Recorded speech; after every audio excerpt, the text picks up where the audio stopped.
दोस्तों आपका स्वागत है। आज हम बायोलॉजी के 20 महत्वपूर्ण प्रश्नों को डिस्कस करेंगे। क्वेश्चन नंबर 1 दिया गया है, पौधे जो नमक युक्त मिट्टी में उगते हैं। नमक युक्त मिट्टी का मतलब हो गया कि जो सलाइन एरिया है, जहाँ पर ऐसी मृदा जिसमें सैलिनिटी ज़्यादा पाई जाती है, नमकीन मृदा, ठीक है, तो उगते हैं, उसे क्या कहते हैं? तो उसे हम हैलोफाइट कहते हैं। हैलोफाइट, हेलो PHYT। फाइट मतलब होता है प्लांट, हेलो मतलब होता है सलाइन एरिया, फाइट मतलब होता है प्लांट। कहीं पर भी फाइट शब्द लिखा हो तो समझ जाइए कि प्लांट होता है, ठीक है। तो इसमें ऑप्शन सी सही जगह, हैलोफाइट। ओके, इसके बाद देखिए ऑप्शन दिया गया जीरोफाइट। तो जीरोफाइट क्या होता है? जो ऐसे प्लांट जो डिजर्ट एरिया में उगते हैं। जीरोफाइट डिजर्ट एरिया में, रेगिस्तान में जो पौधे, जैसे देखा होगा अपन या नागफनी को देखा होगा, नागफनी, कैक्टस, तो जीरोफाइट प्लांट है, ठीक है। तो डिजर्ट एरिया में उगते हैं। हाइड्रोफाइट, हाइड्रो मतलब होता है वाटर, फाइट मतलब प्लांट, यानी ऐसे पौधे जो जल में उगते हैं, जो जल में उगते हैं उसे हैलोफाइट्स कहते हैं। And last one is succulent. Succulent मतलब ऐसे पौधे होते हैं जिनका जो भाग होता है, मतलब पौधे का भाग, पत्ता पत्तियां जो होती हैं वो बहुत ही मांसल होती हैं, ठीक है, बहुत ही मांसल होती हैं। जैसे एक एग्जांपल हम दिखा देते हैं यहाँ पे, देखिए इस तरह का ब्राह्मी वगैरह का जो पौधा होता है, इसे सकुलेंट प्लांट कहते हैं। इस तरह के पौधे होते हैं, देखा होगा आप लोगों ने, ठीक है, इसे सकुलेंट प्लांट कहते हैं। इसके बाद देखिए क्वेश्चन नंबर 2। क्वेश्चन नंबर 2 दिया गया है कि cytology, what is cytology? Cyto मतलब होता है सेल, तो स्टडी ऑफ सेल इन्होंने साइटोलॉजी, लॉजी मतलब होता है स्टडी, ठीक है। तो कोशिका का अध्ययन साइटोलॉजी कहलाता है, जीवाणुओं का अध्ययन बैक्टीरियोलॉजी कहलाता है, ठीक है। तो इसके बाद देखिए क्वेश्चन नंबर 3 दिया गया, वैस्कुलर प्लांट। वैस्कुलर प्लांट, पौधों में दो प्रकार के वैस्कुलर टिश्यू होते हैं, एक जाइलम होता है, दूसरा फ्लोएम होता है। जाइलम का काम क्या है? जो जड़ के द्वारा यानी मिट्टी से जल एवं खनिज पदार्थ को पत्तियों तक पहुंचाने का काम करता है जाइलम। और फ्लोएम क्या करता है? जो भोज्य पदार्थ है, यानी कि जो प्रकाश संश्लेषण क्रिया द्वारा जो भोजन का निर्माण होता है, उसे पत्तियों द्वारा, पत्तियों से लेकर के जड़ों तक पहुंचाने का काम करता है, ठीक है। तो अगर एक वृक्ष देखा होगा आप लोगों ने, तो ये ऐसे ऐसे होता है, देखा होगा आप लोगों ने, वृक्ष अगर काट दे पेड़ के तो ऐसे गोल गोल बना होता है अंदर, ठीक है। तो इसे हम कहते हैं जाइलम। याद करिए, जाइलम मतलब होगा जल, वाटर को, और जो न्यूट्रिएंट्स हैं, जो खाद वगैरह है या पोषक पदार्थ है, वह क्या करेगा? जड़ों से पत्तियों तक ले जाने का काम करेगा, ठीक है। और जो छाल होती है, देखा होगा तने की जो छाल होती है ऊपर, ठीक है, वो फ्लोएम वाला पार्ट होता है, वो फ्लोएम वाला पार्ट होता है। तो फ्लोएम क्या करेगा? जो पत्तियों द्वारा भोजन बनाया गया है जैसे ग्लूकोज, वह जड़ों तक लाने का काम किया जाएगा फ्लोएम द्वारा, ठीक है। तो इस कॉन्सेप्ट को समझ लीजिए, आसानी हो जाएगा समझने में, आसानी से याद कर लिए। तो पूछा गया कि वैस्कुलर पौधों में पानी ऊपर चढ़ता है, तो एक तो जाइलम ऑप्शन अभी बताया था, जाइलम यानी जड़ों द्वारा पत्तियों तक पानी को पहुंचाया था, किसके? जाइलम। तो जाइलम देखिए कि उसमें जाइलम टिश्यू द्वारा, टिश्यू मतलब होता है ऊतक, ठीक है, जाइलम द्वारा। क्वेश्चन नंबर 4, मानक जंतु विज्ञान नामांकन में किस भाषा का उपयोग किया जाता है? तो बहुत ही आसान सा सवाल है, ये लैटिन टर्म का प्रयोग करते हैं हम, लैटिन टर्म का प्रयोग करते हैं, ओके, साइंस में। इसके बाद जेनेटिक्स निम्न में से किसका अध्ययन है? फादर ऑफ जेनेटिक्स बताया था, कौन है? Gregor John Mendel. तो मेंडल है, तो जेनेटिक्स निम्न में से किसका अध्ययन है? ठीक, तो मेंडल का नियम है, तो मतलब मोस्ट अप्रोप्रिएट आंसर होगा नहीं, डीएनए की संरचना होगा नहीं, इवोल्यूशन आपका हो गया, ये होगा नहीं, जहाँ आनुवंशिकता और विचरण का सिद्धांत दिया गया इसमें जेनेटिक्स में, ठीक है, आनुवंशिकता का अध्ययन करते हैं, स्टडी ऑफ हेरिडिटी। इसके बाद मेंडल के आनुवंशिकता का सिद्धांत किस पर आधारित था?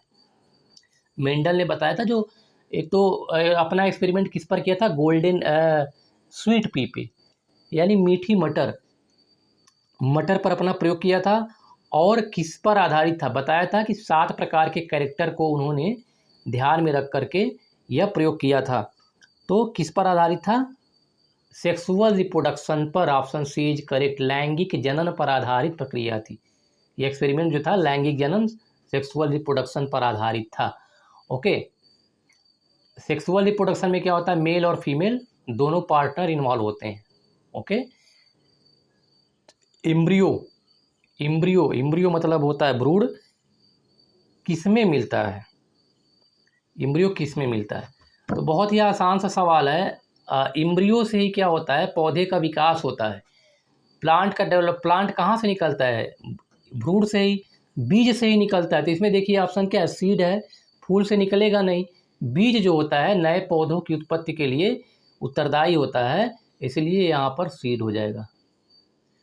फोटोसिंथेसिस होता है, ये भी क्वेश्चन में डिस्कस किया है। कहाँ पर? क्लोरोप्लास्ट। बताया था क्लोरोप्लास्ट में क्या होता है? मैग्नीशियम होता है। पूछा जाता है क्वेश्चन, क्लोरोप्लास्ट में मैग्नीशियम होता है। और क्लोरोप्लास्ट के कारण ही पत्तियों का या जो पतले जो तने होते हैं उनका कलर जो होता है ग्रीन होता है, हरा होता है। ठीक है, तो किस भाग में होता है फोटोसिंथेसिस? ग्रीन पार्ट जो होगा क्लोरोप्लास्ट में होता है प्रकाश संश्लेषण क्रिया।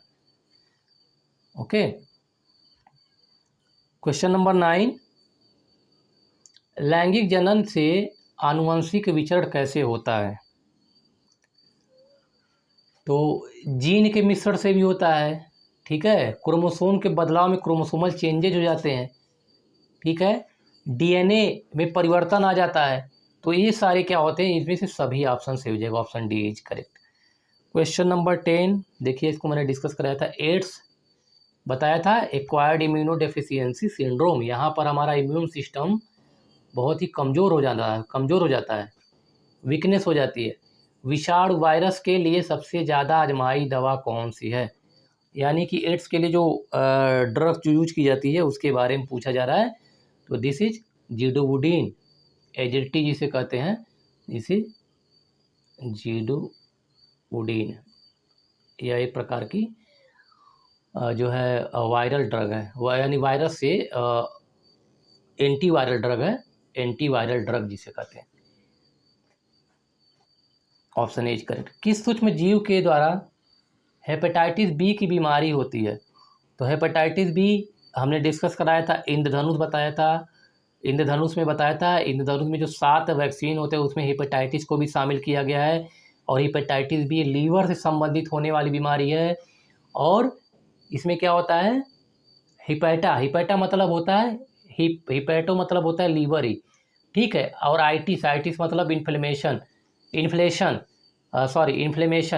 मतलब होता है इन्फ्लेमेशन, INFLAMAT, इन्फ्लेमेशन मतलब होता है सूजन होना। ठीक है, तो लीवर में सूजन हो जाता है, उसे हेपेटाइटिस कहते हैं।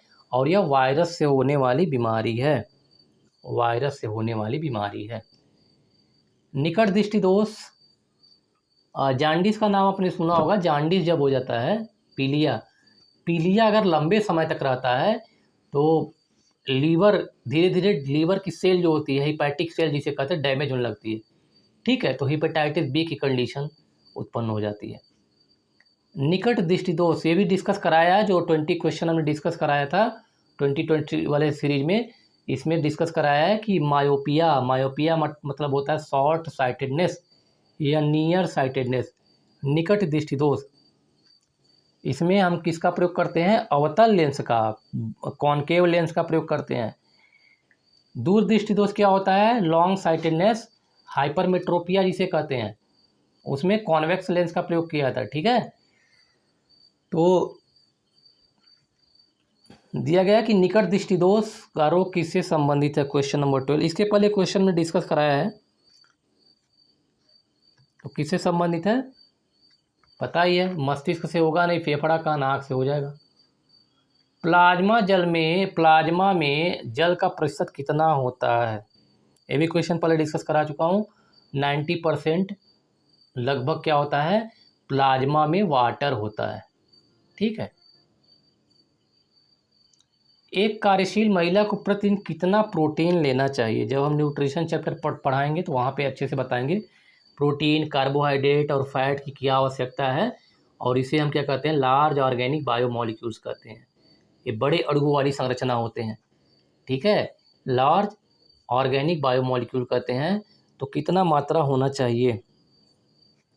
तो इसमें जो ऑप्शन दिया उस हिसाब से 45 ग्राम होना चाहिए, लगभग प्रोटीन लेना चाहिए 45 ग्राम।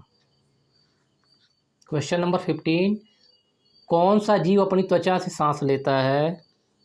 कौन सा जीव अपनी त्वचा से सांस लेता है? तो मेढक अपनी त्वचा से सांस लेता है। तो मेढक अपनी त्वचा से सांस लेता है, ठीक है। यह देखा होगा जब बहुत ज़्यादा गर्मी पड़ती है, ठंडी हो, तो ज़मीन के अंदर चला जाता है, मिट्टी के अंदर दबा रहता है काफ़ी लंबे समय तक। उस समय यह क्यूटेनियस रिस्पिरेशन इसमें होता है, त्वचा से सांस लेता है। क्वेश्चन नंबर 14, रक्त यानी ब्लड की बात की जा रही है। Blood is a vascular connective tissue, इसका फ्लो होता है बॉडी में, इसलिए vascular connective tissue. Connective tissue यानी कि संयोजी ऊतक होता है। संयोजन मतलब क्या होता है? जोड़ना, एक ऑर्गन से दूसरे ऑर्गन को जोड़ने का काम करता है, ठीक है। क्योंकि ब्लड क्या होता है, पूरे बॉडी में फ्लो होता है। तो vascular, blood is a vascular, अगर इस तरह ऑप्शन आए, connective, CONNECTIV, connective tissue, okay, vascular connective tissue, ठीक। चलिए, तो पहला वाला ऑप्शन सही जगह। मानव शरीर में किस अंग में लसिका कोशिकाएं बनती हैं? क्वेश्चन नंबर 17, क्वेश्चन नंबर 17, लसिका कोशिकाएं बनती हैं। तो लसिका मतलब होता है लिम्फेटिक सेल। लिम्फेटिक सेल कहाँ पर? जो लॉन्ग बोन्स होती हैं उनमें बनती है, सिर्फ दीर्घ अस्थि में, लॉन्ग बोन्स में। इसमें ब्लड का फॉर्मेशन भी होता है, प्लेटलेट भी इसी में बनता है, ठीक है। तो ऑप्शन डी इज करेक्ट। इसमें जो तिल्ली दिया है इसे स्प्लीन बोलते हैं, ठीक है। तो तिल्ली में क्या होता है? ग्रेवयार्ड ऑफ आरबीसी, आरबीसी यहाँ पर ब्रेक डाउन होता है तिल्ली में, ठीक। तो इसमें ऑप्शन बी इज करेक्ट हो जाएगा। क्वेश्चन नंबर 18, सुमेलित कीजिए नीचे दिए गए। क्वेश्चन नंबर 18 में देखते हैं क्या दिया है। सूखा रोग, बेरी यानी निशांतता निवारणता, और निशांतता मतलब रात में जो दिखाई न देता हो, ठीक है, रतौंधी जिसे कहते हैं। और स्कर्वी, तो बहुत ही आसान सा सवाल है। बेरी विटामिन B1 से होता है, कहाँ गया, यहाँ देखिए ऑप्शन। स्कर्वी विटामिन C से हो जाएगा, सूखा रोग विटामिन A से हो जाएगा, बेरी ये विटामिन B1 होगा, यहाँ पे देखिए गलत दिया है, दिस इज B1 हो जाएगा, ठीक है। और सूखा रोग विटामिन D से हो जाएगा, देखिए वो फिर से मिलाते हैं। स्कर्वी विटामिन C, रतौंधी नाइट ब्लाइंडनेस है, निशानदता, ठीक है, vitamin A, berry vitamin B1, और सूखा रोग विटामिन D से, ठीक है। ये वाला ऑप्शन सही हो जाएगा। तो इंसुलिन देखिए अजीब तरीके का शब्द यूज कर, मधुसूदन ही दिया गया है। इंसुलिन हार्मोन्स है, इसको मैंने पहले डिस्कस करा लिया है, ठीक है। इंसुलिन हार्मोन है, यह किस प्रकार का हार्मोन है? यह क्वेश्चन एक बार आ चुका है पहले, ठीक है, ध्यान से देखिए। दिया ग्लाइकोलिपिड, पेप्टाइड, फैटी एसिड और स्टेरॉल। तो किस प्रकार का हार्मोन है? Peptide, this is a peptide hormone. निम्नलिखित में से कौन सा स्कर्वी रोग के इलाज में प्रयोग होता है? तो स्कर्वी रोग क्या होता है? विटामिन C की कमी से होने वाला रोग है। तो विटामिन C, जो सिट्रस फ्रूट होते हैं, जो रसीले होते हैं, जो खट्टे होते हैं, उनमें विटामिन C पाया जाता है। तो इसमें से जो मोस्ट अप्रोप्रिएट आंसर सबसे सही होगा, आंवला हो जाएगा। क्वेश्चन नंबर 20 का आंवला हो जाएगा, ठीक है। तो ये हमारे 20 क्वेश्चन कंप्लीट हुए, और एग्ज़ाम जल्द ही होने वाला है अगले महीने में। तो आप रेगुलर बेसिस पे इसको 20 क्वेश्चन का सीरीज आप सॉल्व करिए, आपको काफ़ी इससे हेल्प मिलेगा।